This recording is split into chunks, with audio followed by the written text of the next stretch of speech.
আসসালামু আলাইকুম সবাইকে। আজকে একটি নতুন ভিডিও নিয়ে হাজির হয়ে গেছি। আজকে আমার আম্মু রান্না করবে নদীর মাছ, রিকশা মাছ। এই মাছগুলোকে আম্মু একটু ভালোভাবে ধুয়ে নিচ্ছিল, এখানে পানি দিয়ে একদম ফ্রেশ করে ধুয়ে নিচ্ছিল। তো এদিকে আম্মু ধোয়া শেষ, তো এদিকে আম্মু মাটির চুলায় বসিয়ে দিল কড়াই। এবার কড়াইতে পরিমাণ মতো সরিষার তেল দিয়ে দিল, তারপরে দিয়ে দিল কুচানো পেঁয়াজগুলো। এবার পেঁয়াজগুলো ভালোভাবে নেড়ে চেড়ে নিতে হবে।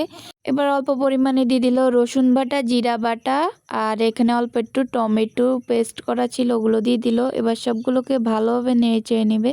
আর সামান্য পরিমাণ লবণ দিয়ে দিল, আর সামান্য পরিমাণ হলুদ মরিচ দিয়ে আবারও ভালোভাবে নেড়ে চেড়ে নিল।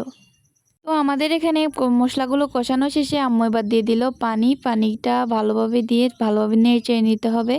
তো আমাদের পানিটা এখানে ভালোভাবে বলক চলে এসেছে। এবার একে একে মাছগুলো দিয়ে দিবে। তো এখানে আম্মু কড়াইতে একের পর এক রিকশা মাছগুলো দিয়ে দিচ্ছিল।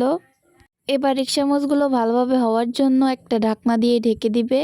তারপরে আমাদের একদম বলক চলে আসবে। তো এখানে ঢাকনাটা উঠিয়ে আবার একটু নেড়ে চেড়ে নিল। তো এদিকে আমাদের রিকশা মাছগুলো তৈরি হয়ে গেছে। তো এদিকে আমাদের রান্না শেষ, আমাদের রেসিপি রেডি। আর মাছগুলো অনেক মজা ছিল।